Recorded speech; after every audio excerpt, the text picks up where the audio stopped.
following program is from NET, the National Educational Television Network.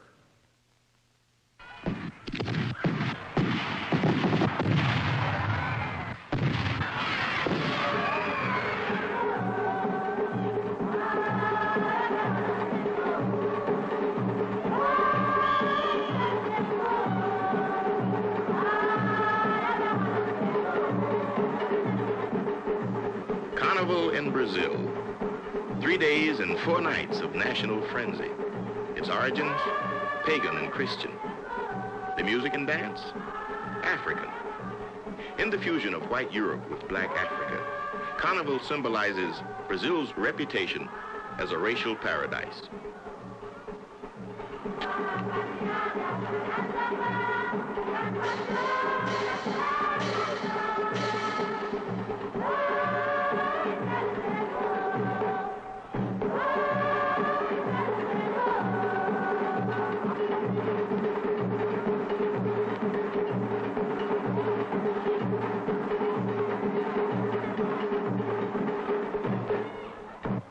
My name is Ossie Davis. The experience of the Negro in Brazil and the rest of Latin America has been different than ours. So different that where we are caught up in a struggle, often it accompanied by racial strife, Brazil has been described as a racial paradise. What has been the experience of the 30 million Negroes in Brazil? Has Brazil solved the crises that plague our country? And can we learn something from Brazilians that can provide us with answers to our American dilemma? In our History of the Negro People series, we came to Brazil to explore these questions. Jorge Amado, perhaps the leading Brazilian novelist, told us, Eu creio que o Brasil é país onde está se dando processo talvez único no mundo. I believe that Brazil is a country where a process, which is perhaps unique in the world, is taking place. It is a melting pot of peoples and races that is someday going to reach a point where you won't be able to talk anymore about pure white or pure black. Our experience differs fundamentally not only from North America, but from all other countries. It is unique because it is an experience of the mixing of races, the mixing of blood. Here next to me is Marilda Alves, a movie actress, a Brazilian mulatto beauty, who herself demonstrates the very positive results of the blending of the races.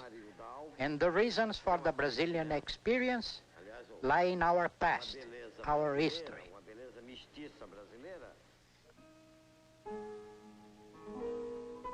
Brazil in 1500 was a wild and primitive land of savage animals.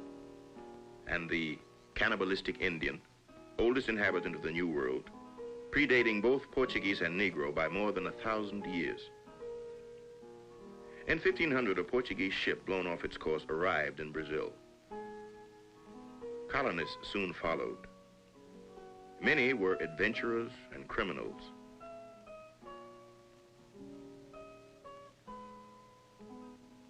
To most, this barbaric country was a place of exile.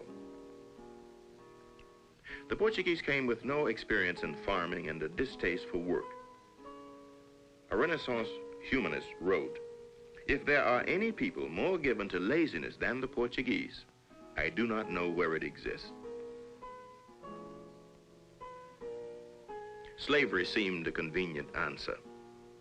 The Portuguese attacked and massacred the Indian and made him the first slave in the New World. But the Indians failed to meet the rigid qualifications for slaves in the 16th century. They died by the thousands.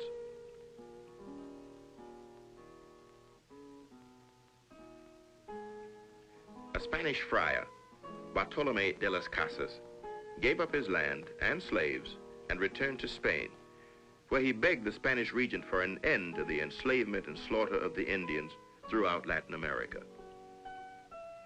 To save the Indians, Las Casas suggested an alternative candidate, the hardier African Negro. In Africa itself, slavery, both black and white, was not new. Arab traders and African priests had been buyers and sellers of slaves for thousands of years. Now the Portuguese took over. For these Africans, the Muslims, the Bantus, and the Sudanese, the trip over was the beginning of a tragic future. From 30 to 40 days, they crossed the South Atlantic. These sailing clippers were known as coffins. The slaves were kept in the hold from 5 in the afternoon until 8 in the morning in darkness. The loss of human cargo ran as high as 70%. When they arrived in Brazil, they were cataloged and sold. First, they were sent to the sugar plantation, for sugar was the unchallenged king of Brazil for many years. Then, gold was discovered, and the Negro worked in the gold mines of the New World. There was also a great demand for skilled artisans. Life was harsh. Almost any offense committed would result in whippings with a twisted raw leather hide. More serious crimes warranted more sophisticated punishments, such as fastening the slave for several days by his ankles or his arms. In 1607, a group of Negroes revolted, the first of many uprisings. But the Negro was more assimilated in colonial Brazil than in North America. He was welcomed into the Catholic Church, where he was baptized and married. And the white colonist and Negro slave lived together intimately. Black nannies brought up the children. The Portuguese adapted African cooking. And the men who did not bring wives with them took on the Negro women as concubines, sometimes even married them. On May 8th, 1888, the Chamber of Deputies drew up an abolition bill as most Brazilians began to realize that slavery was doomed. Crowds gathered below as the debate raged inside. On May 13th, the Princess Regent banished slavery from Brazil as thousands of Brazilians roared their approval. Emancipation took 23 years longer, but one war less than in North America. Professor Marvin Harris is the chairman of the Department of Anthropology at Columbia University and an expert on race relations in Brazil. After 1888, there was no history in Brazil of the type of Jim Crow, sharp racial struggle, race riots, lynchings, public discrimination, public transportation, and in schools. Just nothing comparable to it. The whole trajectory of experience in Brazil between the races has been a much milder sort of experience. Today, the majority of Brazilians, it is said, are the descendants of masters or slaves. The Casa Grande, or big house, still survives. Inside the house, the descendants of a Portuguese master still gather for Sunday dinner. The family silver and crystal are almost the last vestiges of a more elegant past. Although the days of master and slave are gone, the children still enjoy some aspects of the old Casa Grande life. They ride their horses, as they have done for generations, through the fields of sugar cane, where Negroes still work as their slave ancestors did, but now for a salary of under $10 a week.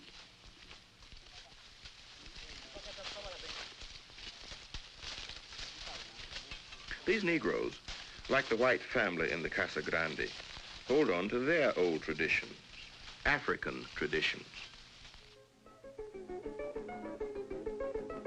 A few miles away is the city of Salvador, the first capital of Brazil, in the province of Bahia. Salvador was the biggest port of entry of slaves from Africa in the Western Hemisphere.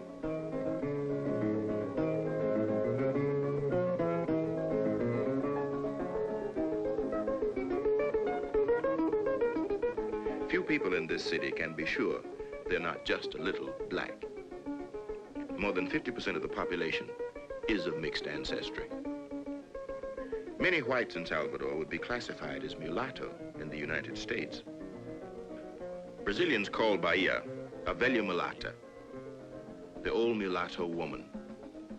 Dr. Gilberto Freyre, former member of the National Assembly and former ambassador to the United Nations, is Brazil's greatest historian. The influence of the Negro in Brazilian life is immense, both historical and at present, when the presence of the Negro is everywhere in Brazilian culture, in what is most characteristic in Brazilian culture. You find that Brazilians now are even proud of the fact that they have a Brazilian cookery that's considered by some to be the rival cookery of the French one and of the Chinese one. They are proud of the fact that this very characteristic Brazilian cookery has many traits of African influence. In fact, if it were not for this great African influence, there would not be a Brazilian cookery.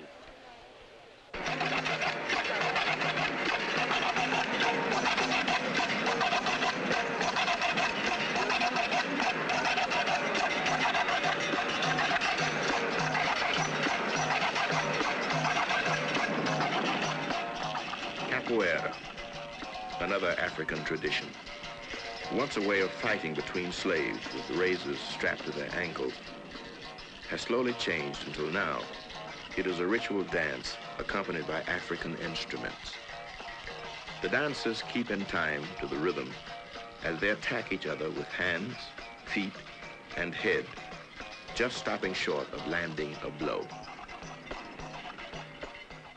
But the greatest African influence is its people.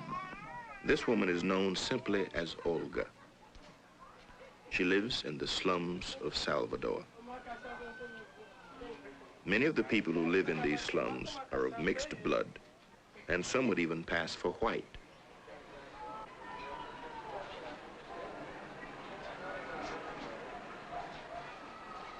Olga lives in this house. She has 8 children.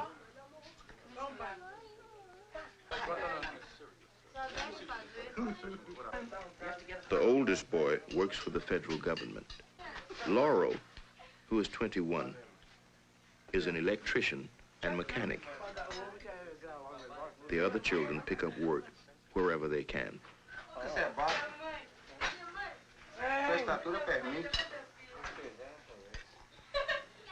But Olga is not simply a housewife. She is the high priestess of the candomblé. Candomblé, practiced in Bahia, was originally an African fetish cult brought by slaves and altered by time, but still essentially African. E tem também para dizer a vocês. Passado da minha família. People come to me because of sickness, because of setbacks, because of spiritual persecutions. They come for many reasons and they kneel on the ground and try to feel that sense of personal exaltation. As priestess, Olga has profound responsibilities as moral and spiritual leader. At a consultation, this woman asks Olga to help her sick daughter. Olga must divine the spirit's orders, and in the reading of her shells, she finds the prescription for this woman's troubles.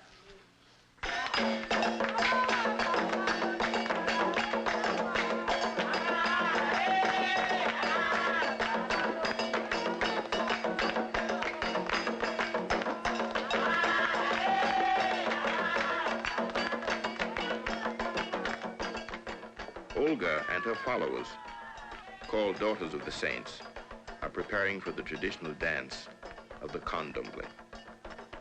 Roosters and chickens are sacrificed to the spirits, their blood rubbed against a holy tree.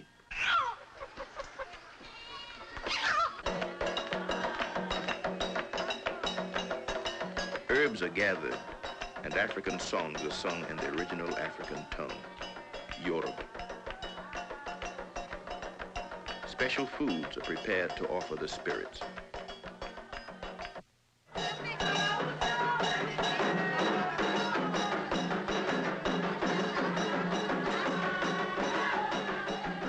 It is the night of the candomblé, the climax of religious activity for Olga and her followers. Many of the participants and spectators are white. They find in candomblé a vitality lacking in their own church.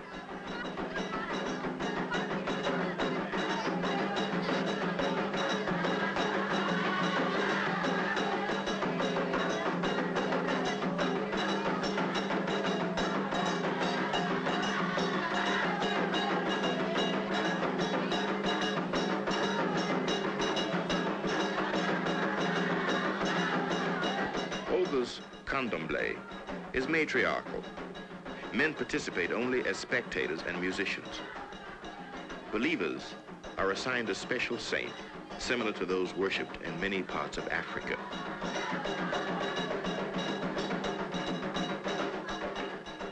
In the music and dance, they hope that he will enter their bodies. They yearn to be possessed.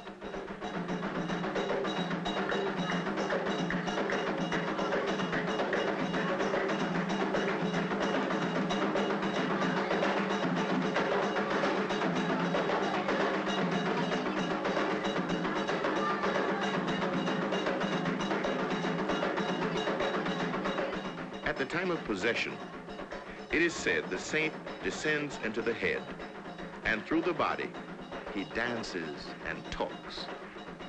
Then the daughter of the saint dances in a trance. Possession is complete.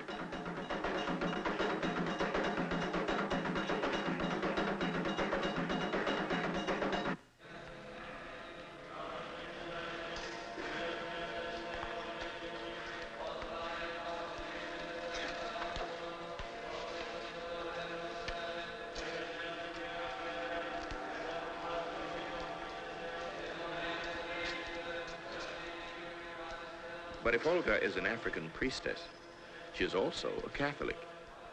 She sees no conflict between the Catholic Church and the worship of her African ancestors. The saints of candomblé are fused with the saints of Catholicism.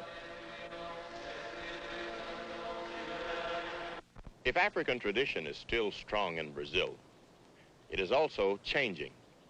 It is absorbing and being absorbed with the religion and tradition of Catholic Brazil.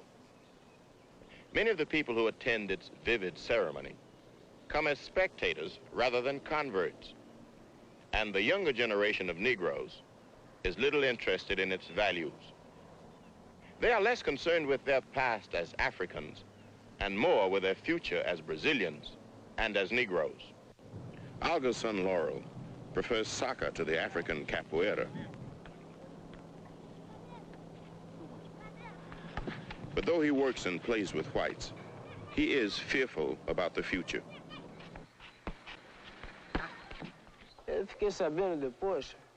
I have been handicapped by my color in many things, in jobs, at parties, in many little ways that are hard to relate. I would prefer that my wife would be lighter than I, because I would like to have lighter children. If I marry lighter and have children who look more white, they will have more opportunity to get ahead in life. I want the best for my children. I don't want them to suffer the disappointments I did because of my color. Professor Thales de Azevado is an anthropologist at the University of Bahia. We ask him about racial discrimination in Brazil. You can very easily see that the Negroes have been retained in a very low position in our society, which is due to discrimination all through our history by the means of these devices which I have mentioned formerly, the Negroes are not accepted in some schools, in some jobs. We have practically no Negroes in the higher ranks of the army, in the clergy. At least we have no bishop who is a Negro. We have priests, but no bishops. And in the private schools, sometimes they are not accepted. At least they are not accepted in the proportion that they exist in the population. I think these are the means through which we discriminate against them. They may rise individually, but not as a group. A discriminação racial, a meu ver, the prejudice that exists in Brazil, as I see it, is a discrimination of color. So much so that people who are descended from Negroes, but have lighter skin and finer features, pass for white. Those with darker skin have more difficulty than those with lighter skin. The Brazilian, in general, doesn't have racial prejudice. He has color prejudice. Professor Harris, do Brazilian Negroes have the same emotional and psychological problems as American Negroes? My experience is that Brazilians are not troubled by the question of who they are racially to the extent that many Americans are. The reason there, the explanation of that, I believe, is because Brazilians have a chance of changing their racial identity during their lifetimes. And how is this done? Well, one way to do it is to improve one's job, get a better job, get a better education, make some money. As a matter of fact, there's a saying which goes, money whitens. Money whitens in Brazil means that if a Negro is wealthy enough and well-educated, he can share the advantages of Brazil's upper-class whites. He is not even called a Negro. There are no whites-only signs anywhere, but Negroes are tacitly excluded from many places. Social segregation is the unwritten rule. Yet, if money whitens, few Negroes have much money. The favelas, or slums, do not discriminate. The houses are built out of wood, cardboard, and scrap metal. Of the thousands who live in these favelas, a large number are Negro. The hillsides on which the slums have sprung up have no electricity, no sewers, or paved roads. Whatever enters the favela is carried in by hand and by foot. Yet, the favela is not a ghetto. People live here not just because they are colored, but because they are poor. It is possible for the Negro to educate himself and move out, and he can also marry out. My daughter is married to a white man, and she has no problem at all. She's very light-skinned, you know. And of course, she has 3 children now, and they're almost white. Yes, I have Negro blood through my father. My great-grandfather was a mulatto. I looks like a white man. Nobody ever said to me that I'm a mulatto or I'm not a white man. And if I were a mulatto, perhaps I should not care about that. Why care?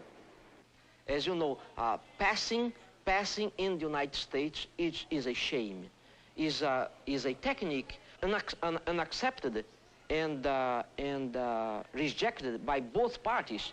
Both the white and the Negroes, they reject the one who tries to pass.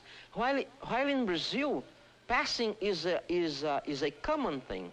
It's rare now to find a Negro of the pure dark type in Brazil.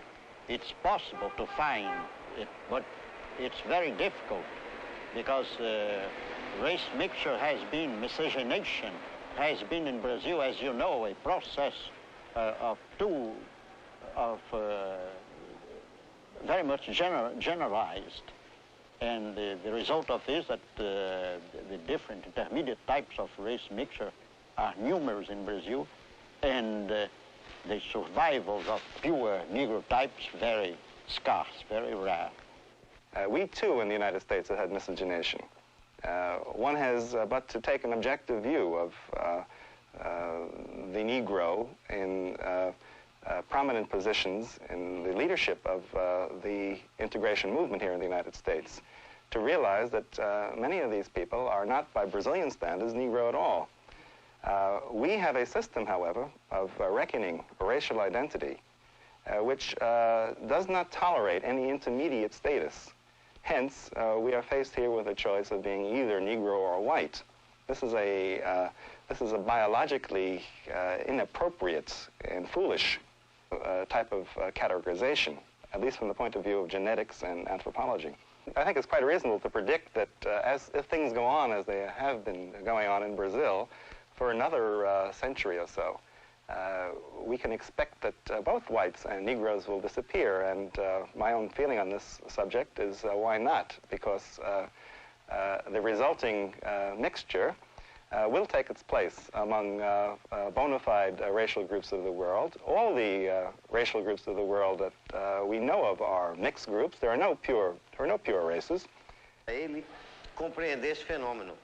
Negro from abroad cannot comprehend us. He finds a Negro race which is intermixing with the white, and a new race is emerging. At first, he thinks this is a subtle form of prejudice, because the Negro is disappearing. But then, it would also be a subtle form of prejudice against the white, because the white man, as such, is disappearing also. But even if the Negro vanishes eventually as a pure race in Brazil, his influence and his mark on us are deep. We are convinced we are taking the right path, and that racial democracy may really be Brazil's great contribution to a universal humanistic culture.